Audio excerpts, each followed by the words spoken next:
Hi guys, I had to come out here in the garden to answer some of your questions because my laptop is not working, so I'm not sure if I upload from my mobile to YouTube if it's gonna work or not. Anyway, um, about the questions you were answering, you were asking me. Yes, the Egyptian elections are being rigged again, and those are not really free elections. They're like there is a puppeteer, and the puppeteer this time doesn't really seem to be the military council in Egypt. It's like a gang of the military council, businessmen, intelligence agency in Egypt, stuff like that. Because now we have this military man, Shafiq. He's running for president, and we've been asking right from the beginning for the entire regime to come down. The man is part of the regime. Why he is not being politically frozen and kept aside out of these elections, even though one of the revolution's demands was clear that we don't want this particular man to run and we want the entire regime down. Yet there are two people. One is the foreign minister, former foreign minister. His name is Amr Musa, or Musa in short. And there is this military man who was the Minister of Aviation, Civil Aviation, and he was also a Prime Minister.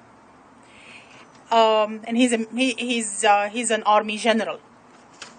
And we don't want him to run for president since last year, a year and a half ago, and we kept saying we don't want this man to be prime minister, we don't want him at all, yet they made him run, and there is like a big, massive campaign financed by millions and millions of dollars, and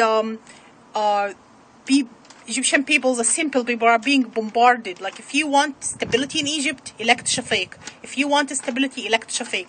And we knew that, but what we didn't know is the elections are being rigged in his favor. As one of our army men said it a few days ago, it doesn't matter who is voting, what matters is who's counting. And one of the very few honest policemen we have in Egypt, he caught 900,000 ID cards in one go. This is only one he caught. That's almost 1 million fake ID cards for people who are paid to go and vote using ID cards. Also, Egyptians, some ordinary people, found out that dead people are voting in Egypt. They found out that names of people they know to be dead, their IDs magically appeared, and people came in posing in their place and voting. Guess for whom? For Shafiq. These reports and these incidents were notified and reported to the public prosecutor. They come up to 37 violations, 37 reports against Shafiq. What did the public prosecutor do about them? Nothing whatsoever. So if someone comes and says these are free elections, I don't really think so.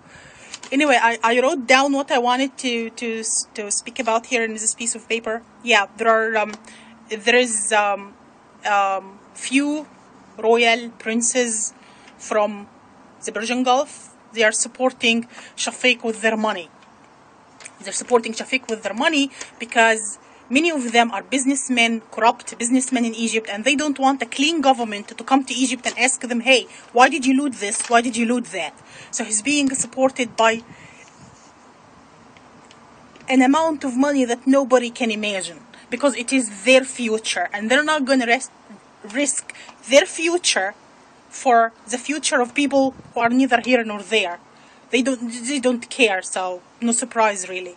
Wanted also to say that Shafiq is running his own campaign among the impoverished people, and he's buying votes for 200 Egyptian pounds each. What else? Yeah, there is an article written by Ala al-Aswani. He's an Egyptian novelist and journalist.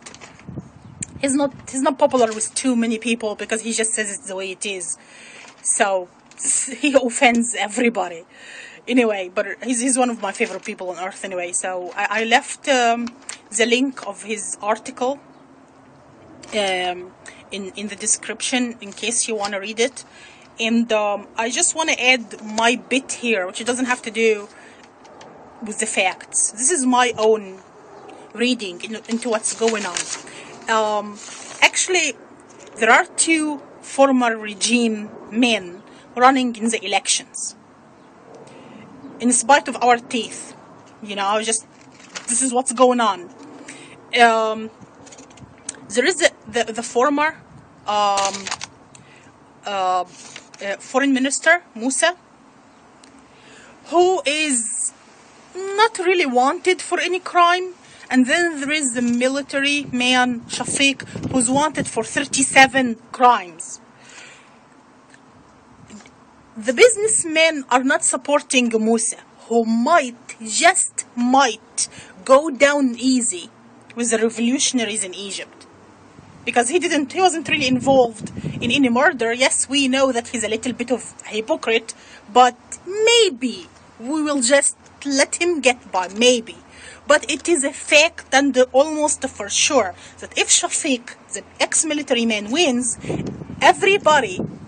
almost everybody, is going to be up in arms, and we're going to be back to public squares again. And it's my anticipation that this is what they want.